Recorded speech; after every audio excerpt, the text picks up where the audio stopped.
Story में इस point तक सारे अपर मूल्स और मूजान दोनों की ही मौत हो चुकी है और इस फाइनल बैटल में डीमन से का भी बहुत ज्यादा नुकरान हुआ है।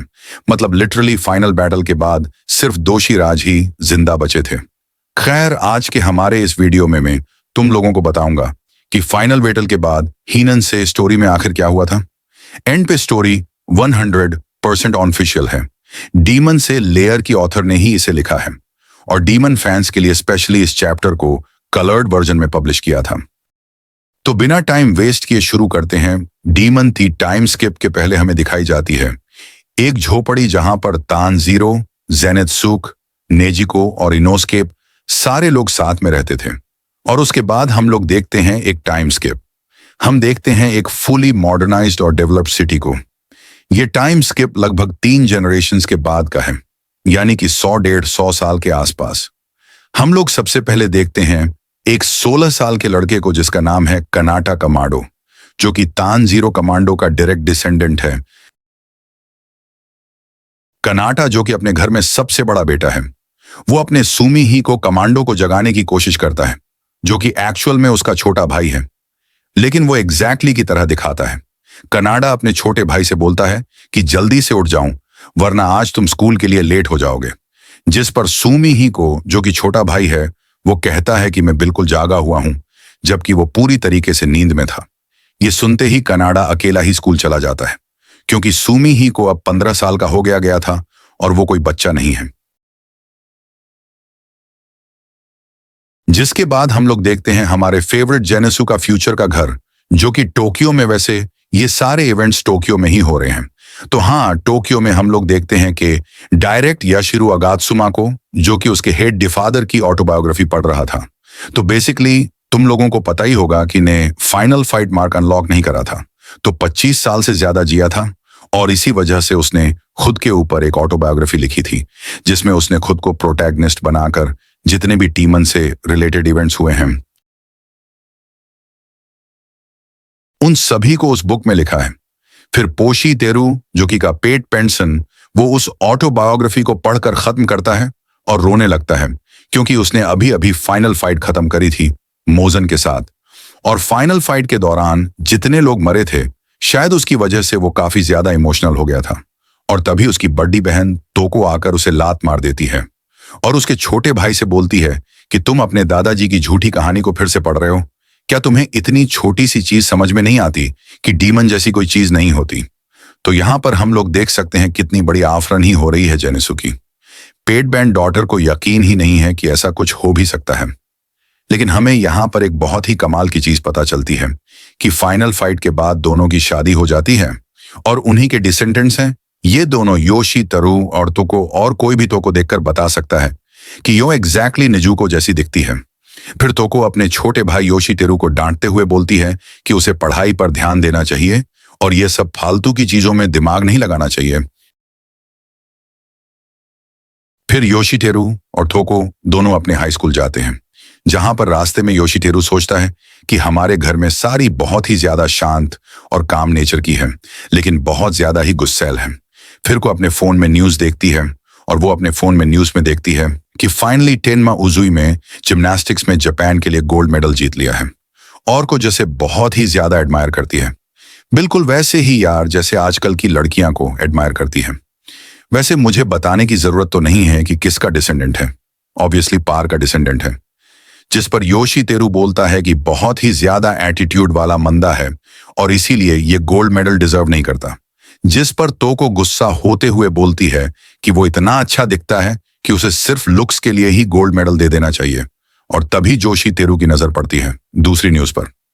वो तोको का फोन उसके हाथ से ले लेता है और देखता है कि एक बहुत ही सुंदर दिखने वाला लड़का, जो कि बोटेनिस्ट है,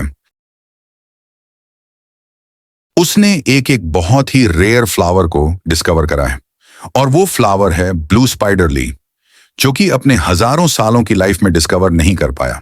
इस बंदे का नाम है, जो कि इनोस्के का डायरेक्ट डिसेंडेंट है। और यहां पर हमें पता चलता है कि इनोस्के और की शादी हो जाती है और ये उन दोनों का ही डिसेंडेंट।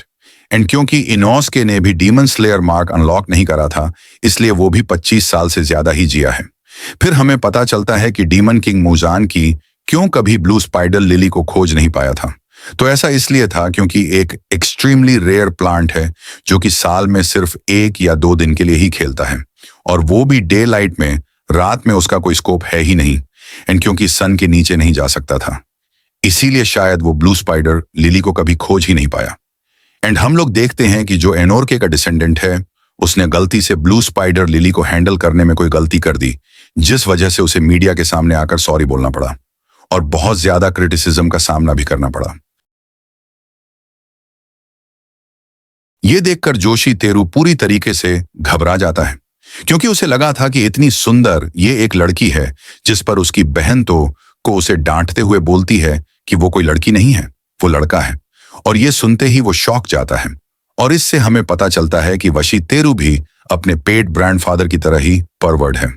फिर लोको और जोशी तेरू आगे बढ़ते हैं अपने हाई स्कूल की तरफ, एंड उन्हें रास्ते में 2 क्यूट से ट्विंस दिखाते हैं जो कि रिसेंबल कर रहे थे, और उसके भाई को उन दोनों ट्विंस ने जो ब्लैंकेट्स ओढ़ रखी थी वो भी एग्जैक्टली टॉकेटोन ट्विंस की तरह ही थी।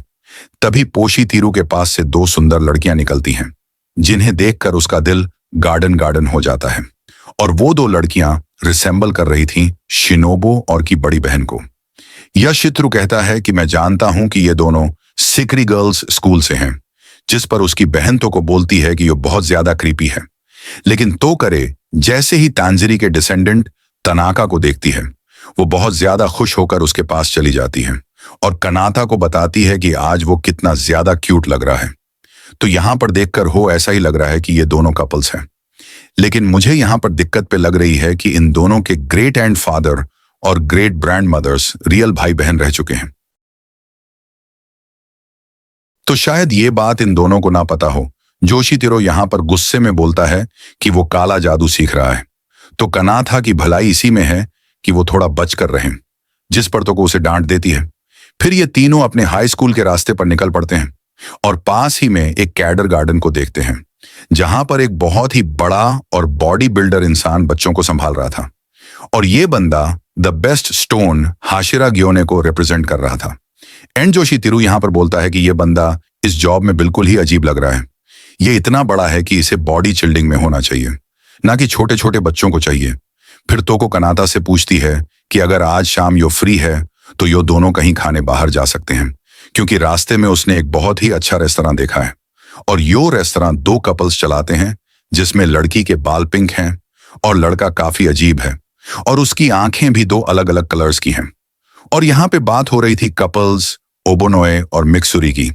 वैसे अगर तुम लोगों ने मोजान की फाइनल फाइट देखी होगी तो तुम्हें पता होगा कि ये दोनों जब मारे जाते हैं तब ओबोनोए और मिक्सुरी दोनों की ही आखिरी विश होती है कि वो वापस से जन्म ले, वापस से कपल्स बने, लेकिन इस बार अच्छी और पीसफुल लाइफ जी, जो कि फ्यूचर में हम लोग देख सकते हैं सच हो चुका है।